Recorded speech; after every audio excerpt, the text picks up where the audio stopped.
Hello and welcome everyone to another episode of Scott Schilling Speaks. I'm your host, Scott Schilling.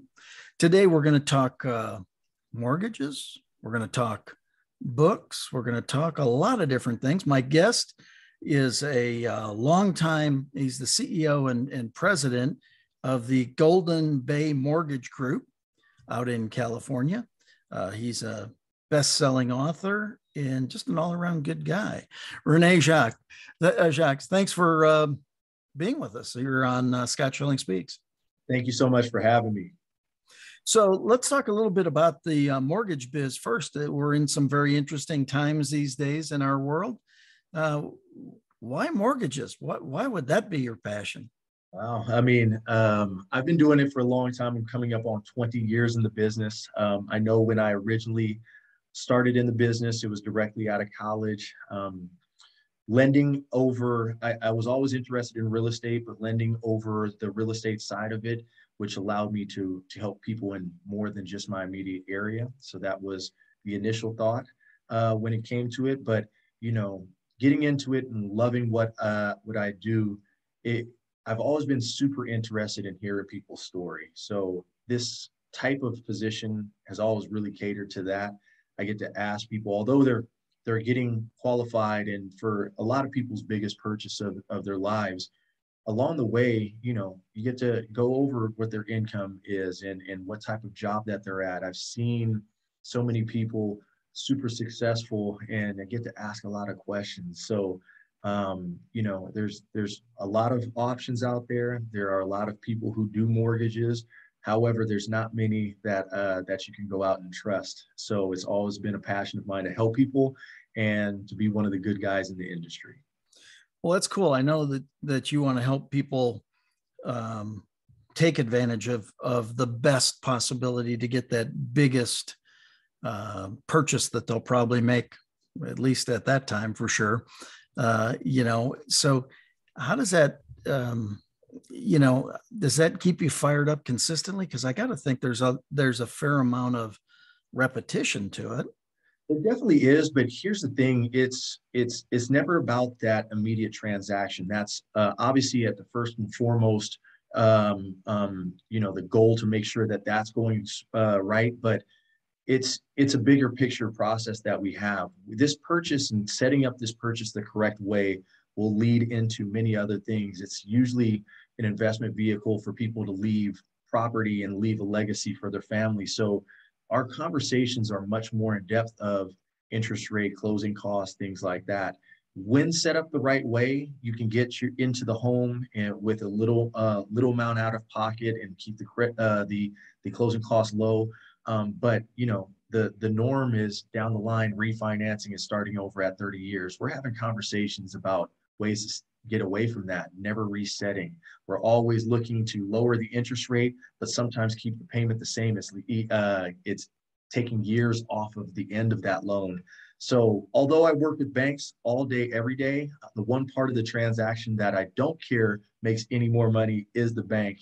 So we're always focusing on ways to get around the interest that you pay on your loan. So it is a true teaching process. Yes, repetitive, but it's something that's so necessary. A lot of times I meet with clients that are on their third or fourth property that they've ever purchased. And we talk about things and I hear them say things like, I've never had it explained that way. That's the thing that gets me going is making sure that we're always making sound financial decisions. And that's an important thing because I don't think that's readily available everywhere.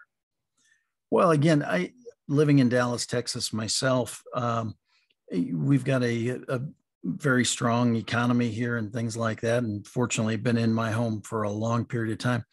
But when I moved down here, one of my choices was Dallas or LA. And I said, so what's the plus up for living in LA? And they go, there isn't one.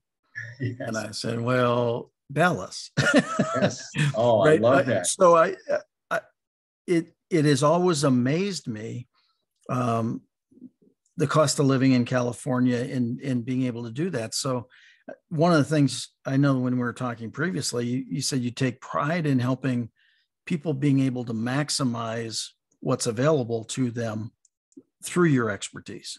That's correct. And it's a big thing. My job is to ask questions. So I'm a lot of the times playing devil's advocate and asking questions that they makes a client think of something that they hadn't even taken into consideration. So, I truly challenge people to think about some of the hard stuff that's there when purchasing correctly. And I'll give you this example. I've been doing this for a long time, and obviously there was a crash in the 2007, 2008 time frame. It taught me a lot. I was early in my career, and it's really shaped how I speak with clients. It's shaped how I run the business. It's shaped how I deal with my finances at home. And it was a tough time in my life, but at the same time, somewhat of a blessing. There's a way to purchase homes and to become market proof. The clients that purchased prior to that crash, even though crash happened and they may have lost a lot of equity in it, when you bought and didn't overextend yourself and was really comfortable with what that payment is, didn't go for the programs that were out there, such as the adjustable rates or the neg am programs that were out there, the ones that bought correctly, although lost some equity in the beginning, not only did the market rebound completely, but it's obviously now higher than what it was prior to that crash. And you know what? They never skipped a beat. They become market proof. You only realize a gain or a loss at the time that you sell, and finding the right home that's going to be something that you can live with for the long term, huge step. But making sure that the finances and buying it within your comfort zone. I know I can get approvals way up to a high top amount, but I'm constantly talking with people and asking those questions, those challenging questions, to make sure that when things don't go right, is this still a comfortable amount, and being really, really pertinent when it comes to things like that. Well, I really applaud you for that, because again, in those days, I was on the road a lot, doing a lot of speaking events, and a lot of the other speakers, like I said, I've been in my house now 33 years, and love where we are and everything about it. But I know back in, like you say, 2008, 2009, there were a lot of people, because things were rocking along in 8, and all of a sudden 9 hit, right? And there were a lot of other people in my profession at that time that chose to kind of go all in and somewhat go house poor. Mm-hmm. And boy, that's got not a place you want to be, right? I was one of them. Like I said, it was a huge learning experience, and it really changed my view on a lot of things when it comes to finances. So, it's not about that transaction. It's about structuring your life for security and for comfort and to be able to leave a legacy. Those are the hard conversations that people need to have. And once again, that's what, like you said, although it's repetitive, when you start to dig into things like that, that's where it becomes really, really rewarding for me. And, you're setting up people for success for many years to come. Well, I love the fact that not that you had the experience. I know what you're saying. I know what you're saying. I'm trying to say it the right way, right? I understand. Definitely. It's valuable to experience as an amazing teacher, but can it be a very expensive teacher? It sure can. And so therefore better to borrow somebody else's experience than create your own. I think it's important for when somebody who's trying to give you suggestions on what to think about going through the future, it's from experience. Huge status alignment on a lot of stuff that happens with my clients, because I'm not from the speaking from the mountaintops. Like, I know about this stuff. I've lived it. So yeah, living it is always. Exactly. I know that the good Lord has trained me up very many ways, because I've lived a lot of different things, and I thought I had all the lessons, but I'm still not sure I got them all. Oh, correct. So, none of us do. So, right. So I know another thing that you're very passionate about is you wrote a book, The Athlete's Advantage in Business. And I know that a big part of that is because you want to help people develop really that unstoppable mindset that drives them to pursue building a phenomenally successful business. Tell us a little bit about the book. That is correct. I'm really excited about it, because you know what, I constantly lean on business coaches and mentors to see about evolving, personally and in business wise. And when my business coach thought that he suggested that my next step was to put a book out, my first reaction, although I read a lot of self-help stuff, it's not my favorite thing to do is just read. So I'll say, hey, I don't even love to read. What do you mean write a book? So it was amazing. It was an amazing process to go through. And I am really passionate about it. I'm not going to ever say that I'm this great writer in any way, shape, or form, but the ideas behind it were based off of sound structure. And I know basketball was my life growing up. I was on some of the top teams through a high school. Our travel team and my high school team were tops in the nation. So literally top 25 my sophomore year on for my high school team, and my travel team was top 10 in the nation. Played with multiple NBA players, and very, very thankful and lucky to be able to have that as part of my life. Although I had an opportunity to go overseas and play at a low-level professional level, one of the things that as a 23-year-old kid, I said to myself, the sooner that I started business, sooner I was hoping that I wouldn't have to work anymore in my life. But I didn't have any clue what the next step was. Real estate sounded cool, and I did go into lending, and here I am. But at the same time, it's a terrifying thought process. What I didn't realize is the things that I was going through at the time when I was playing basketball, going through grade school, high school, college, is I was getting the groundwork of things that were going to absolutely shape my personal and business life going forward. So, dealing with success, dealing with failure, being a leader on the team. When you are a leader on the team, you have to deal with the good teammates, and especially the hard to work with teammates, being coachable, studying your competition, outworking your competition. There's just so many factors that go into it. And that's what this book ended up evolving to, is pulling back on the things that I learned growing up in sport and how passionate I was about that, and applying it to business. And it's been the best ride ever going into business with that foundation. Yeah, I was fortunate enough to play for Coach Hayden Fry at the University of Iowa back in the day, and 5-sport athlete growing up, and then limited it just to one, thank God,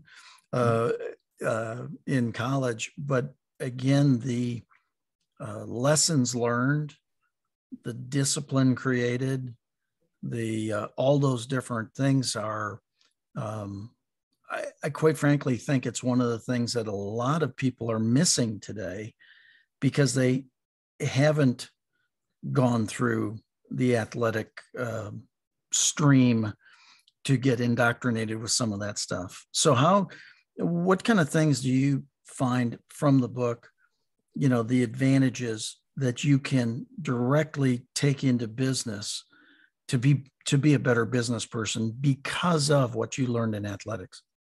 I know the fear of failure and your relationship with failure gets tested over and over again in sport. So, my kids are in sports, and I fully love that they have been taking a deep dive in sports, and they're still young. But the reason why I love it so much is because we apply everything to the bigger picture, and I tell a lot about the why that the dealing with failure or something that doesn't go right during their games, how that's setting them up for some stuff down the line, and why. And so, once again, I don't know if I would have the self-confidence to step off the ledge and open a business without a good relationship to failure. A lot of people are so scared of failure, as I do not want to fail in any way, shape, or form, but we all do. I'm just not scared to fail just because of that background. So getting my foot in the door of being a business owner, I believe that confidence came from that acceptance of, as long as I give it my best try, that I'm okay with what the results are. So that was number one. But number two, I'll skip a bunch of steps here. Now that we're in the lead position at a company, I'm literally looking for people with an athletic background, because you know what? They are coachable. This is a company where we preach culture, we preach personal development inside and outside of the office. And it takes sometimes where I need to get on a teammate to get the best out of them. When the people who have gone through that do realize that it's out of an effort to get them to their best self, and they are really receptive of that. Does everybody in my company have a sports background? Definitely not. And that's another thing with this book. We've always said that this is not just for ex-athletes. It is an insight to the mindset of an ex-athlete and what we bank on and what we utilize in our day-to-day. And that can translate no matter if you have a sports background or not. Yeah, I think that's a very valuable point because, again, not everybody is an athlete. I personally, coming through the path and having some amazing coaches, it was interesting. A friend of mine posted on LinkedIn today about the basics as a salesperson, and you got to have the basics. And I responded with the basics that I look at are also called fundamentals. And I had coaches that, I mean, it was amazing. Specifically in that instance, I thought of a particular coach that taught us how to break down, how to get under control coming up to get ready to tackle somebody, and get both feet underneath you and have them spread shoulder width apart, and your hands were here and your head was here, right? And all these fundamentals. And it was amazing how we've now had a couple posts back and forth with each other about fundamentals and basics in learning those things. And I think that's one of those things that athletics are a really positive attribute. Again, doesn't mean you can't learn them other ways. No question. Let me ask you, Scott. I mean, how important were your coaches just in general? I mean, how important were they to you? Well, amazingly, that's why I say to this day, and I am more mature now. That's code word for older. So being more mature, right? I can still reflect back on the days when that was the instance that popped up specifically for me of, okay, you've got to get in this position. And when you do this, now you're ready. The running back can make whatever move they want, but you're set, whether he moves right or left or comes straight ahead, you're set to take that on. Another thing that, as you were saying that, one of the greatest life lessons I've ever had came from Coach Fry during a practice, and too long to tell the entire story. But I said to him at one point, he was chewing on me a little bit. And I said, Coach, man, I can't believe you're chewing on me like this. And he just looked and he said, don't concern yourself when I'm chewing you a new butt. Only worry when I stop, because then I don't care.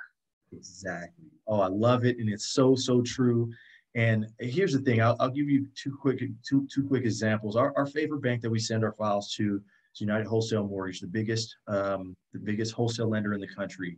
It is run by Matt Ishbia, who was on the national championship Michigan State basketball team. Mm-hmm. The entire company has Michigan State and Tom Izzo written all over it. It's amazing to see. Him and I are actually the same year in basketball. We didn't know each other in any way, shape, or form, but I go out there and I see people from his teammates that are part of his corporation, and they just run it like that. It's amazing to see. But one of the things that now, once again, a little bit more mature, I mean, I look back and I ask this thing all the time. So we go through grade school, high school, and college. We have teachers and we have coaches. I know my coaches give the fundamentals and help me in sport, but on top of that, they were almost life coaches as well. They helped me just as much off the court that they did on the court. But what I believe is so silly for people in general, that after we're done with sport and in school, whatever that is, if that's high school, college, wherever that is, we go on to life. The decisions become more and more important to where we're going, yet we no longer have the teachers and the coaches there. So we have to make these decisions on our own, by ourselves, young adults, not knowing anything about the world. I think that's so backwards. And I know for me, I got away from it. I didn't know any better when I first got into business, but it wasn't until I matured in business is where I sought out and got coaches that changed my business over it.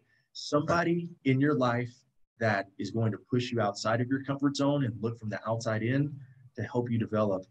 I feel like any true professional, I don't care if it's sport, entertainment, any kind of business, you don't have a coach or a mentor, somebody that's looking at your business and helping you develop, I think that we're shortchanging ourselves, and that's the investment in ourselves that I believe is huge. I don't write this book without somebody getting me outside of my comfort zone. It was his suggestion, and I fought it for a little bit, and it's been one of the best experiences of my life.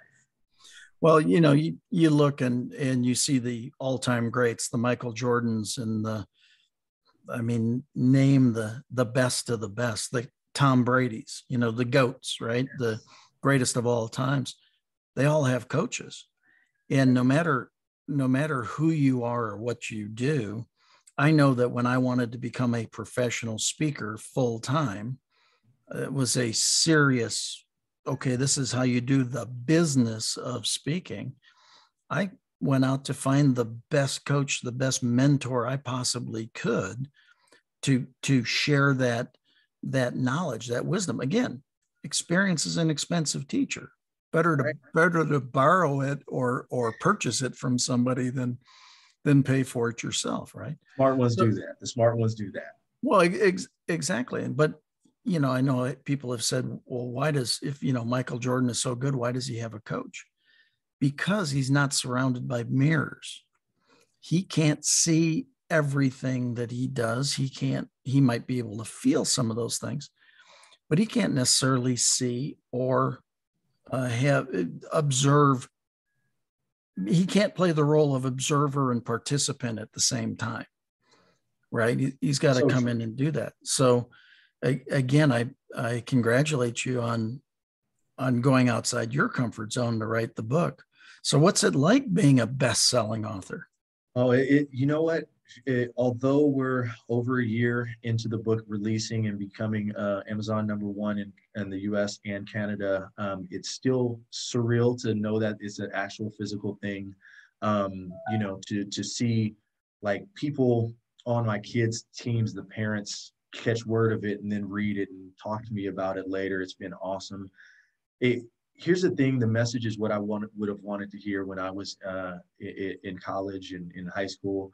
And what I wanted it was never about making money on a book. I was hoping to get this message in front of many people, no matter if they're business people or students who are playing some sport. But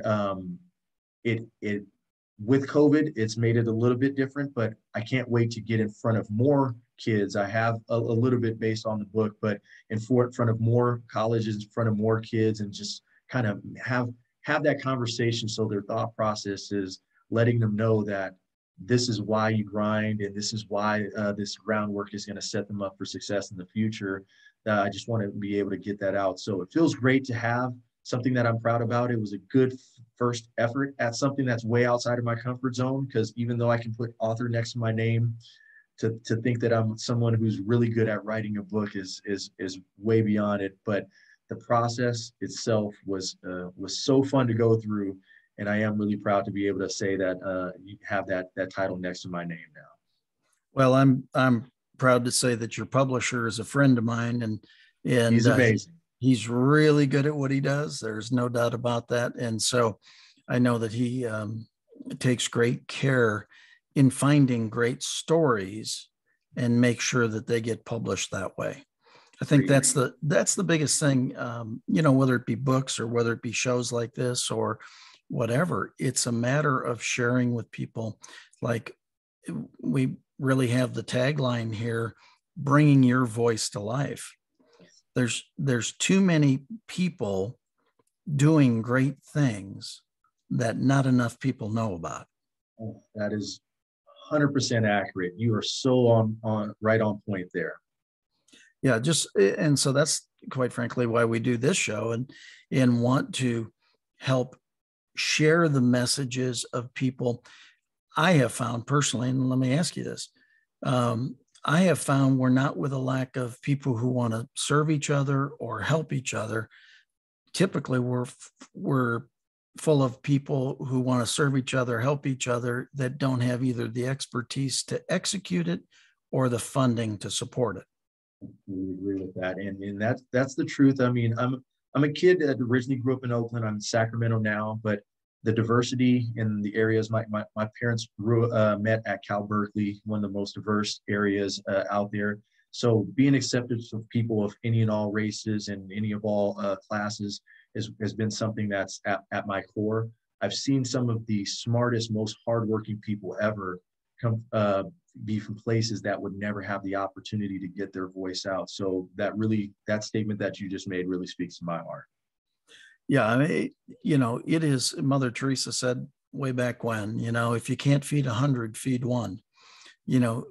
Get out and do what you can do. Personally, for me, my platform is to do what I can do to return respect, honor, and dignity to the planet. Is respect is how I treat you, honor is how I lift you up, dignity is how we both feel after it's all done. And just really be able to share messages. So how can people get a hold of the book and get a hold of you, and whether they want it from the mortgage side, the housing side, or whether it be from the inspirational side through the book? Definitely. So the book is on Amazon. So if you just type in The Athlete's Advantage in Business, that will take you to the book if you want to get to the book.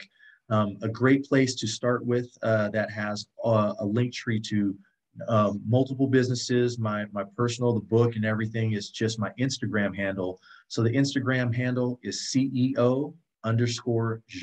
And so it's my last name. So CEO_JACQUE as in Edward, S as in Sam. That's a great place to start.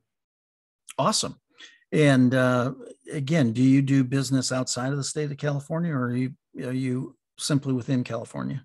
We are within California right now. The licensing for other states is literally in process right now. It's taken me, I've been in the industry for almost 20 years now. So it's taken me a long time. When we started the company, we wanted to make sure that we had everything right, and we're working in California correct way, but we will be in other states very, very soon. Awesome. So how about one last little piece of wisdom for everybody? Yeah, well, I'm very, very lucky and blessed to have been through some of the stuff I have during my life. And I know one of the things, once I say, remember how I talked about your relationship with fear. I was, for the majority of my life, and I still am, an introvert. People laugh at that because they think, you speak on podcasts and you put a book out and things like that. But internally, it was always had to make sense. It always had to figure it out before I did it. One of the things that I do regret is letting some of that introvert mindset hold me back from reaching some of my goals a little bit sooner than what it is. It's in each and every one of us. We have the ability to step outside of our comfort zone. So when you commit to seeking that uncomfortable feeling inside, that's right at the edge of everything that you want in life. So it's in you all. Great piece of wisdom there for sure. So I want to thank you, Jacques, or Rene, for being here. And really appreciate this. We'll do this again down the line. Just we'll have to revisit a number of these different things. I want to thank everybody for joining us here on Scott Schilling Speaks.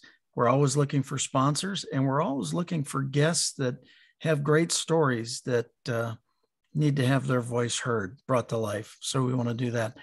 I'm Scott Schilling. I'm your host here today, and God bless you. Thanks for being here. We'll talk to you again soon.